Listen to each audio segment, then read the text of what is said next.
Hi everyone, it's Juan Seal again. Now this time we're going to review the third and final installment of the original Spider-Man trilogy that was directed by Sam Raimi, Spider-Man 3. Now Spider-Man 3 is a little bit of a downgrade and was considered the worst of the Spider-Man series, along with The Amazing Spider-Man 2, but in my opinion, it's not that bad. There are some certain scenes that are really corny, but it's still, trying to at least to be good. I mean, you can obviously tell that there's two Spider-Mans right there, the black suit and the red and blue suit. So this was made back in 2007, the same year that Shrek 3 was made. Pretty cool, huh? Shrek and Spider-Man were made around the same time, except that too bad Shrek 4 was by itself and Spider-Man 4 was never around. So let's look at the back. There's the black suited Spider-Man on that church, and there's Spider-Man and the Sandman fighting, and there's Peter Parker and Mary Jane on the web, and there's emo Peter Parker wearing the suit under his jacket, and there's the New Goblin and Venom. Now, what's the plot? Well, of course, Peter Parker plans on proposing to Mary Jane because Mary Jane was so good on her songs on Broadway, so of course he tries her best to propose to her, but then a symbiote came out around the same time when he and Mary Jane were just watching Shooting Stars. And while that's going on, of course Harry Osborn started to find a way to kill Peter for avenging his dad. So he became the New Goblin and had most of the same powers of the original Green Goblin. And while that's going on, there's also Flint Marko, who later became the Sandman, who just went out of jail and just went to some sort of big sand experiment, and he got sand powers.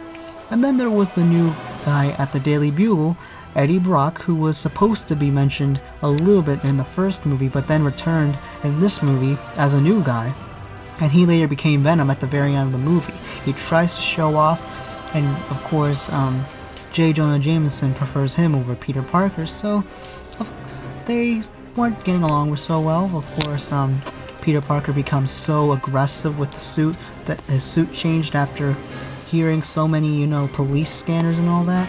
Yeah, so he became the black suited Spider-Man and swung throughout the city in the black suit during the night, and he fights Sandman, and he thinks that Sandman's dead even though he's not. He changes his personality and acts all hip and cool and starts dancing a lot. Now that's when this movie really started to not be good. He danced in front of Mary Jane at some bar with this one girl named Gwen Stacy, and this isn't the Emma Stone Gwen Stacy, it's the other Gwen Stacy, Bryce Dallas Howard Gwen Stacy. The Gwen Stacy's only been in this movie and that's it. Pretty weird how there's only two Gwen Stacys.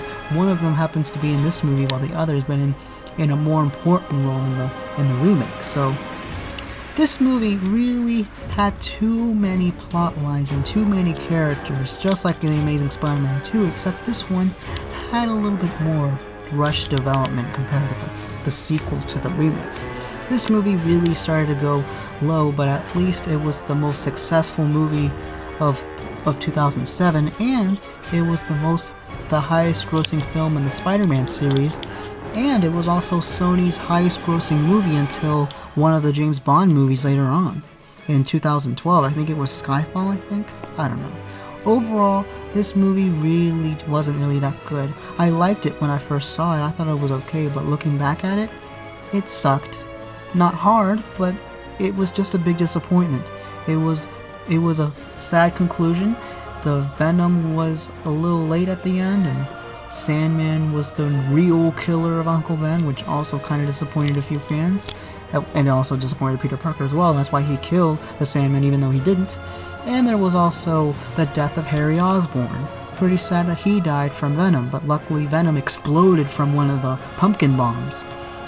It was disappointing that this was the last installment of the Sam Raimi trilogy, but hey, at least there was a remake. We didn't get another Spider-Man movie for the next 5 years, and this was the last movie to have Tobey Maguire and Kirsten Dunst together in the same series, as well as James Franco as Harry Osborn, and it was also the only Spider-Man movie to not have Danny Elfman as the music composer while Christopher Young took over.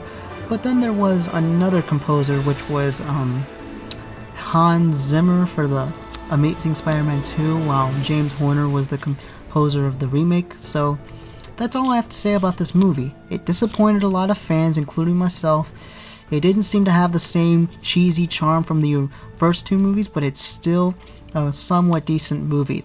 The special effects were somewhat better, and there was a lot more action, even though the plot was a little rushed. But hey, it's a Spider-Man movie. So yeah, I really hope you comment and hit the subscribe button, and peace out and rock on, and have a great morning or good night.